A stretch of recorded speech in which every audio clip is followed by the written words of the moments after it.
준비하고 있으라 라는 제목으로 함께 은혜를 나누겠습니다. 기도하겠습니다. 전능하신 하나님, 오늘도 하나님께서 이곳에 잔치를 배설하시고 우리를 초청하여 주시어서 감사드립니다.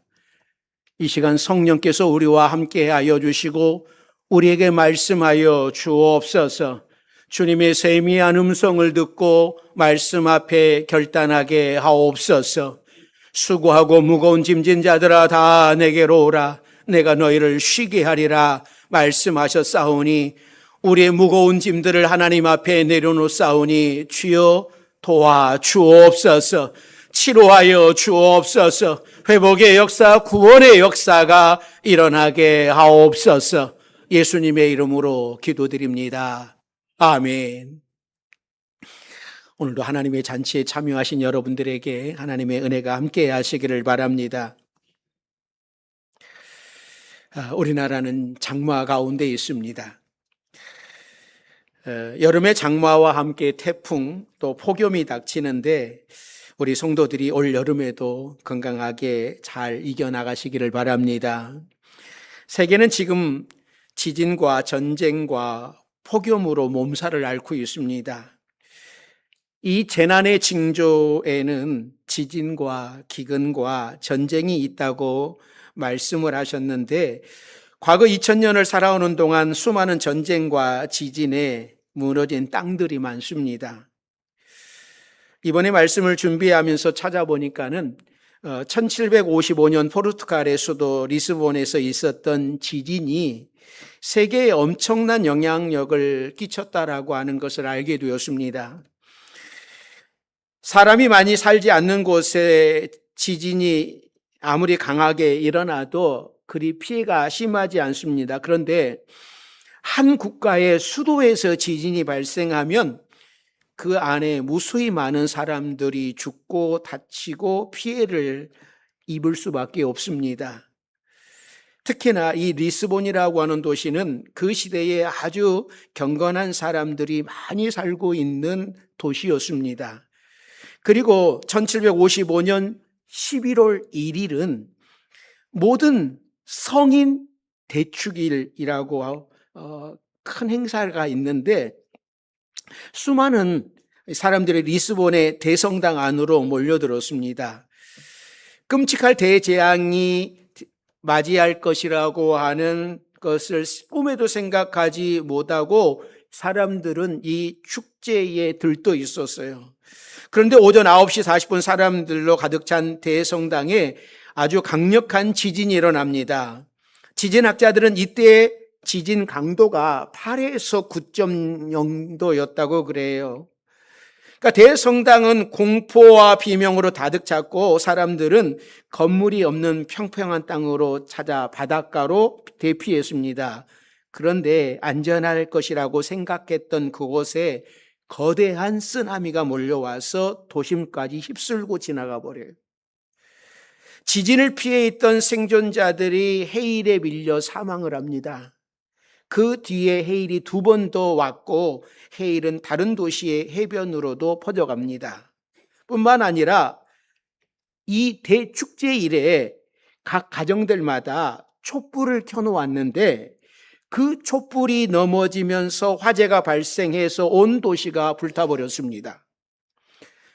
피해가 얼마나 심각했는지 그 당시 살던 사람들은 주님이 오시나 보다. 최후의 날이라고 생각할 정도였습니다. 이때 포르투갈 리스본에서 있었던 대지진은 사람들을 혼란스럽게 했습니다. 당시 리스본은 신앙심이 손에 꼽힐 정도로 좋은 도시였고 조금이라도 더 경건하고 정결한 삶을 살기 위해서 끊임없이 고민하고 노력한 성직자들과 성도들에 의해 수도원과 성당이 빼곡히 들어차 있던 그런 도시였습니다. 그런데 그런 영적인 도시에 대재난이 덮쳤고 하나님은 침묵하셨습니다. 그래서 사람들은 신앙심이 부족해서 재난을 당한다 말하기도 하고 어떤 사람들은 자연 재난이 하나님과 상관없다고 말하기도 했습니다. 결국 그동안 갖고 있었던 종교 간의 근본적인 의문을 제기하는 계기가 되었고, 하나님의 존재에 대해서 회의를 품는 사람들이 늘어나게 되었습니다. 지금까지 인류 역사에 수많은 재난이 닥쳐왔지만 사람들은 그 재난이 나와 상관없다고 생각을 하면서 살아갑니다. 그러다가 갑자기 재난이 닥쳤을 때에 왜 하나님은 나에게 이런 고난을 주시는가 하면서 절망을 합니다. 그러나 이런 자연 재난은 믿음이 좋은 사람과 나쁜 사람을 가리지 않습니다. 재난 가운데서 절망하기보다는 재난이 다가올 때 준비된 믿음을 가지고 있어야만 되는 것이죠. 예수님의 재림을 기다리는 성도들은 어떤 상황 속에서도, 어떤 재난 가운데서도 넘어지지 않기 위해서 항상 믿음으로 준비되어야 되는 겁니다. 그래서 우리 주님께서도 오늘 본문 말씀에 준비하고 있어라 라고 강조하고 계시는 거예요. 왜 우리는 준비해야 됩니까? 첫째는 우리는 그 날과 그 때를 모르기 때문에 항상 준비해야 되는 겁니다. 오늘 본문은 주님의 재림을 기다리는 우리가 꼭 기억해야 하는 말씀이기도 합니다. 자, 36절 말씀. 36절 같이 읽습니다. 그러나 그 날과 그 때는 아무도 모르나니 하늘의 천사들도 아들도 모르고 오직 아버지만 아시느니라. 예수님께서는 그날과 그때는 아무도 모른다고 하십니다. 하늘의 천사들도, 심지어 예수님 자신도 모르신다고 말씀을 해요. 오직 하나님께서만 아신다고 합니다. 예수님께서도 모른다고 하시는데 굳이 그 날을 알아야겠다라고 몸부림치는 사람들이 있어요. 예수님이 언제 오실 것인지 미리 알아야만 준비하는 것 아닙니다. 우리는 항상 준비하고 있어야 됩니다. 지난번에도 말씀을 드렸는데 종말은 예측하는 것이 아니라 준비하는 것이다. 예수님이 언제 오실지, 지구의 최후의 날이 언제일지 미리 예측하려고 애쓰지 마십시오. 또 예측하는 그런 사람들을 따라가지 마십시오. 예수님께서 이것을 허락하지 않으셨어요. 꼭 기억하시기 바랍니다. 종말은 예측하는 것이 아니라 준비하는 겁니다. 이 재앙의 날은 아무도 예기치 않는 날 찾아오기 때문에 무섭고 두려운 거예요. 그러나 준비된 자들에게는 그날이 두렵지 않아요. 실제로 이 포르투갈 리스본의 대지진 이후에 이 내진 설계가 시작되었다고 합니다. 이전까지는 지진에 대비한 설계를 하지 않았습니다. 그런데 지진을 당하고 보니까는 지진에도 무너지지 않을 건축물이 필요하다고 하는 생각을 하게 되었고, 이때부터 본격적으로 내진 설계하고 리스본을 다시 새로운 도시로 만들었습니다. 예수님께서는 우리에게 재앙의 날을 가르쳐 주지 않으십니다. 예수님이 다시 오시는 날도 가르쳐 주지 않으셨습니다. 그런데 우리는 항상 그 날과 그 때에 관심이 있어요. 또 우리가 무엇에 관심이 있냐면, 지금 내가 당하고 있는 고난도 언제까지일까? 대체 하나님은 언제까지 나를 고생시키시려고 하시는지 때에 관심이 많아요.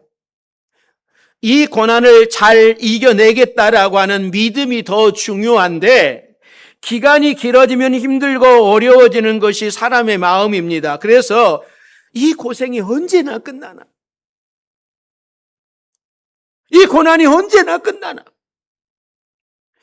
이런 생각을 하게 되지만, 그러나 그 끝에 대하여서는 우리는 알 수가 없습니다. 예수님이 다시 오실 날도 알 수 없고, 세상 재앙이 언제 일어날는지도 알 수 없고, 내가 이 땅에 언제까지 살 수 있는지도 알 수 없고, 지금 당하고 있는 고난이 언제 끝날지도 알 수 없습니다.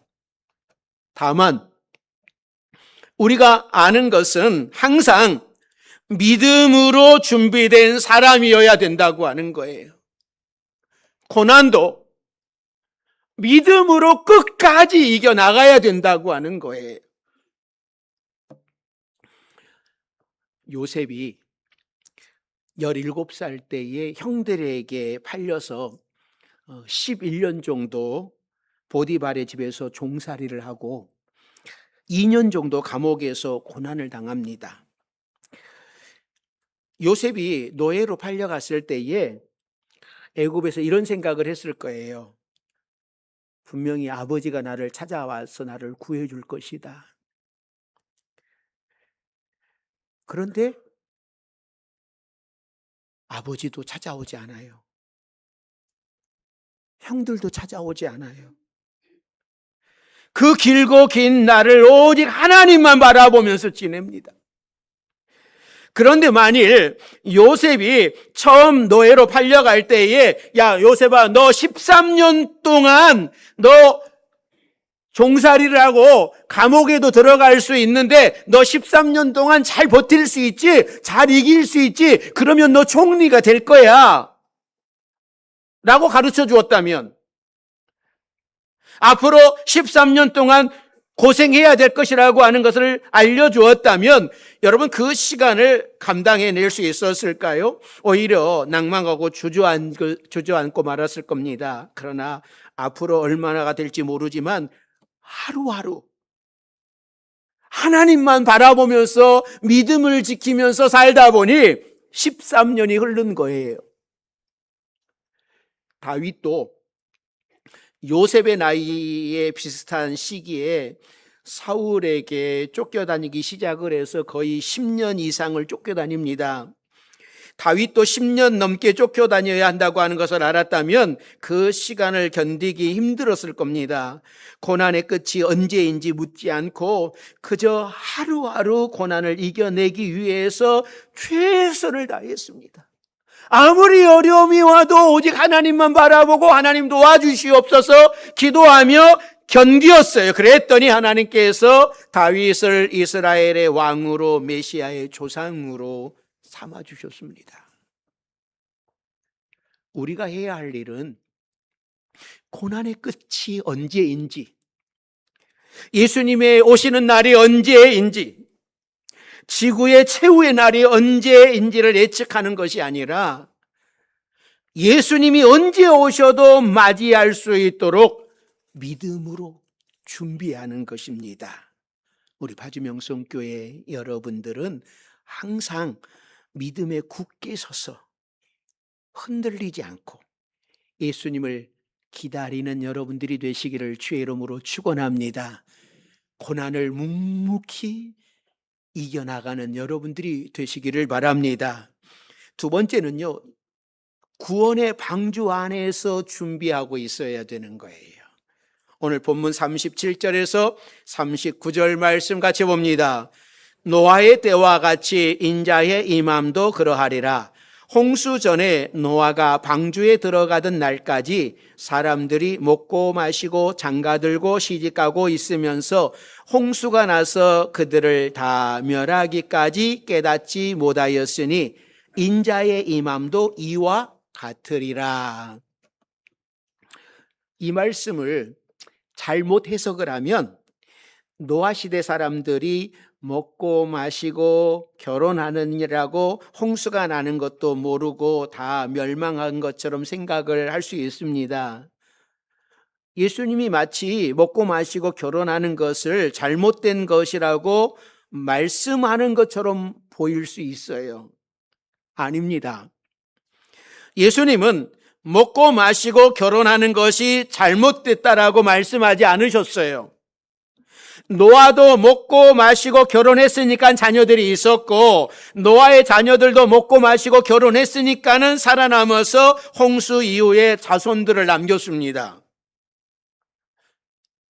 노아 시대 사람들이 그럼 멸망당한 이유는 뭔 거예요? 뭔 거예요? 노아 시대 사람들이 멸망당한 이유는 방주 안으로 들어오지 않았기 때문인 거예요.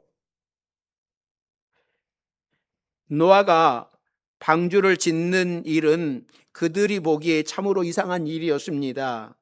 노아는 방주를 만들면서 오직 그것만 만드니까 사람들이 많이 찾아오지 않았겠습니까? 그래서 노아에게 이런 질문을 했을 거예요. 야, 노아야, 여기다 왜 배 만들어? 왜 배 만들어? 그랬더니 노아가 비밀이야, 비밀. 궁금하면 500원. 뭐 그랬을까요? 아니에요. 노아는 하나님께서 이 세상을 심판하신대. 그래서 하나님이 나한테 배 만들으라고 그랬어. 그러니까 여러분들도 이 배 안으로 다 들어와야 돼.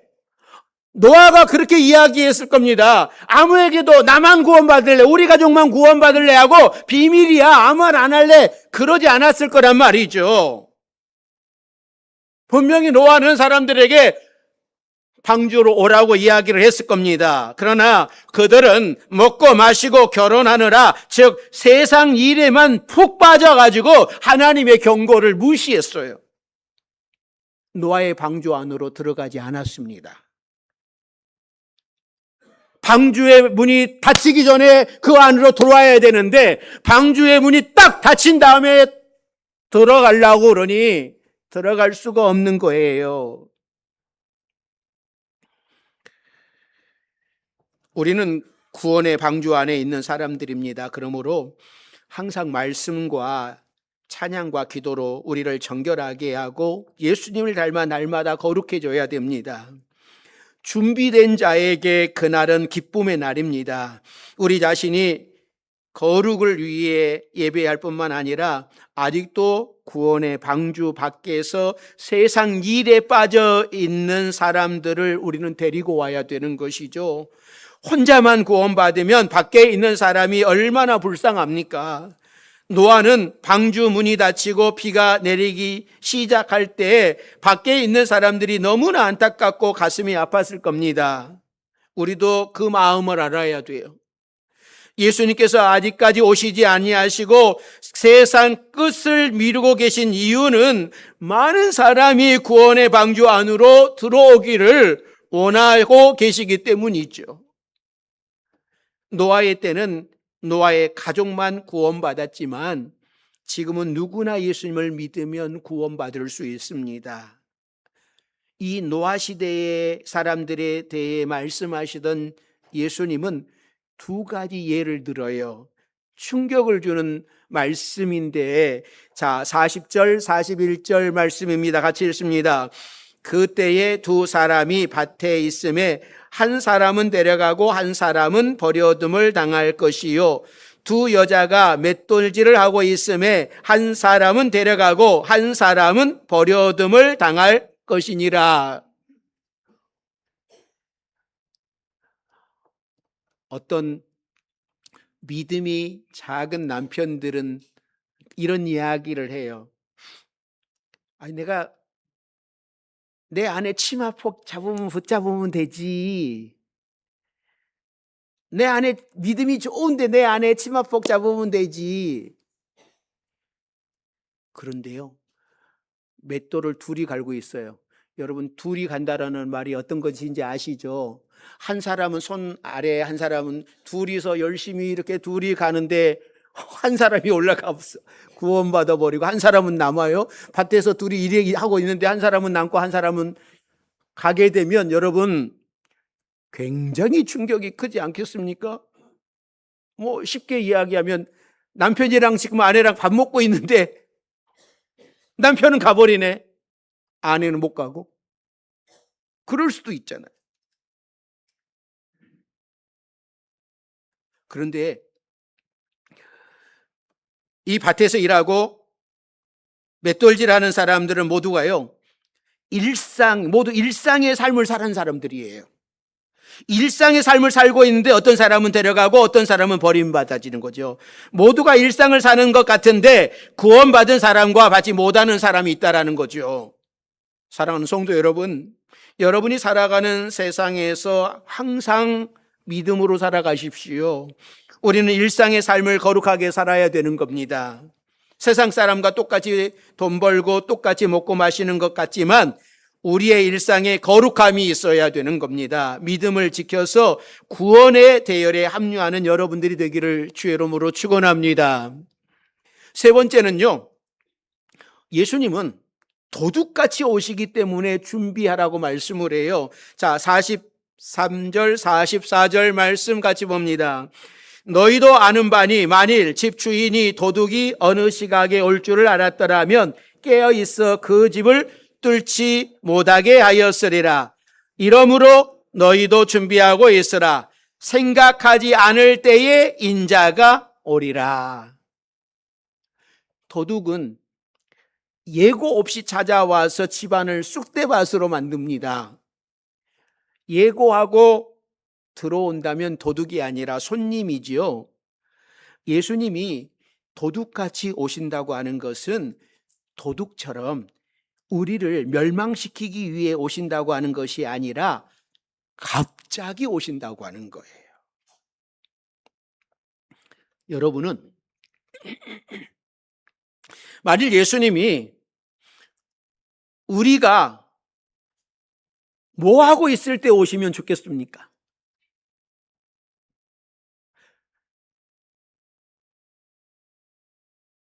예수님이 재림하실 때에 어떤 모습으로 예수님을 맞이하고 싶으십니까? 무슨 일을 하고 있을 때에 예수님이 오시면 좋겠습니까? 우리가 예배드리고 있을 때에 집에서 성경 보고 기도하고 있을 때 오시면 참 좋겠지만 예수님이 오실 때 온 지구의 모든 성도들이 예배하는 시간은 아니잖아요. 각 나라마다 시간이 다르고 어떤 곳은 낮이면 어떤 곳은 밤입니다. 어떤 곳은 여름이면 어떤 곳은 겨울입니다. 어떤 순간에 예수님이 오실는지 우리는 알 수는 없습니다. 그런데 만일 내가 지금 남을 속이는 일을 하고 막 있는데 지금 그 사람한테 막 사기치고 있는데 이때 딱 예수님이 오시면 어떻게 합니까? 나쁜 짓을 해서 그 일이 탄로나고 예수님의 이름이 나 때문에 막 욕먹고 있을 때에 예수님이 오시면 어떻게 합니까? 다른 때는 주일날 절대 예배를 안 빠뜨리고 예배를 드렸는데 어느 주일에 예배드리지 않고 여행 가서 즐기고 있는데 때로는 회사 동료들과 회식의 자리에서 술을 마시고 있는데 때로는 범죄의 자리에 있을 때에 예수님이 오시면 어떻게 합니까? 난감하지 않겠습니까? 그렇다고 우리가 구원의 대열에서 제외된다고 하는 것은 아닙니다. 잠깐씩 거룩하지 못한 행동을 했다고 우리가 구원에서 제외되는 것은 아닙니다. 그러나 그런 순간에 예수님이 오신다면 참 부끄럽지 않을까요? 부끄러울 것 같은 그런 생각이 듭니다. 정말 거룩하게 온 마음 다해 예배를 드리고 있을 때에 예수님이 오신다면 참 좋겠어요. 저도 예배 드리고 있을 때 우리 주님이 오셨으면 좋겠어요. 우리가 이런 찬양을 불렀죠. 그날이 도적같이. 좀 띄워줄래요? 예, 같이 읽어봅니다. 그날이 도적같이 이를 줄 너희는 모르느냐. 늘 깨어 있으라. 잠들지 말아라. 주님과 동행하라. 이 찬양은요, 데살로니가전서 5장의 말씀을 요약한 내용입니다. 그러니까 사도 바울은 예수님이 금방 오실 것이라고 생각을 하고 일상의 삶을 살지 않는 데살로니가 교회를 향하여서 그날은 도둑같이 이르기 때문에 늘 깨어서 주님과 동행하라고 권면을 해요. 그 당시 교회들은 예수님이 금방 재림하실 줄 알았어요.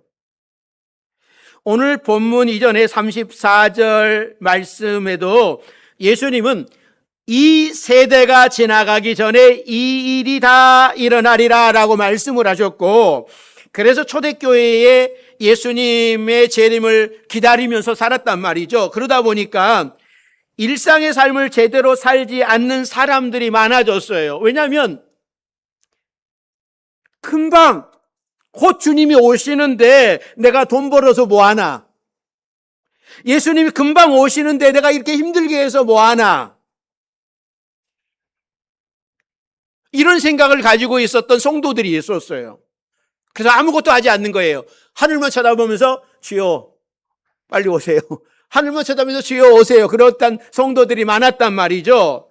그래서 사도 바울이 이런 사람들을 향하여서 예수님은 도적같이 오시니까 늘 깨어 있어야 된다라고 말씀을 합니다. 그런데 이 찬양 후렴 부분을 보시면 뭐라고 찬양하냐면, 자, 같이 읽어봅니다. 항상 기뻐하라, 쉬지 말고 기도하라, 범사에 감사하라, 이는 예수 안에서 너희에게 향하신 하나님의 뜻이니라. 그러니까 우리가 잘 아는 말씀이 덧붙여져 있어요. 도둑같이 오시는 주님을 맞이할 성도들이 살아야 할 일상의 삶은 항상 기뻐하고 쉬지 말고 기도하고 범사에 감사하는 것이 하나님의 뜻이라고 하는 겁니다. 예수님이 34절에서 이 세대가 지나가기 전에 이 일이 다 일어나리라 라고 하시는 말씀은 예루살렘의 멸망에 대한 말씀이에요. 이스라엘은 40년을 한 세대로 보았어요. 성경은 40에 대한 숫자가 상당히 많아요. 다윗이 몇 년간 통치했죠? 모르면 40년. 네. 솔로몬이 몇 년간 통치했죠? 40년. 이스라엘이 광야 몇 년 동안 방황했죠? 40년. 모세가 애굽에서 왕궁에서 몇 년 살았죠? 모르면 40년. 광야에서 몇 년간 살았습니까? 이스라엘 백성들을 몇 년간 인도했습니까? 네, 40년이에요. 이스라엘은 이 40년을 한 세대로 봤어요. 그러니까 예수님이 이 말씀을 하신 후에 40년 안에 실제로 예루살렘이 멸망을 합니다. 이 세대가 지나가기 전에 이 일이 이루어지리라고 한 것이죠. 그런데 초대교회 당시 성도들도 자신들이 살던 세대가 지나가기 전에 예수님께서 재림하신다고 생각을 했습니다. 그러나 예수님은 2000년이 지난 지금까지도 아직 오시지 않았고 우리는 여전히 종말의 시대를 살고 있습니다. 사랑하는 성도 여러분, 예수님께서는 우리가 항상 준비하는 삶을 살기를 원하십니다. 예수님이 언제 오실지에 대한 관심보다 이 세상 끝이 언제인지에 대한 관심보다 내 삶이 준비되어지는 것이 먼저입니다. 하나님이 자기 백성들에게 요구하시는 것은 마지막 때에 대한 징조를 알고 그 경고성 징조를 통해서 막차를 갈아타는 것 아닙니다. 죽기 전에 마지막 때가 오기 바로 전에 겨우 구원받는 그런 것이 아니라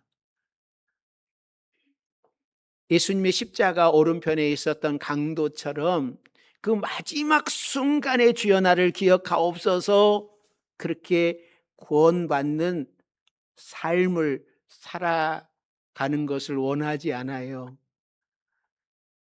아주 똑똑한 성도들은 이런 생각을 합니다. 내가 막 살다가 그냥 재미있게 즐겁게 막 살다가 내가 주님 부르시기 전에 그때 주여 내가 회개하고 주님 제가 믿습니다 하고 천국 가면 되지.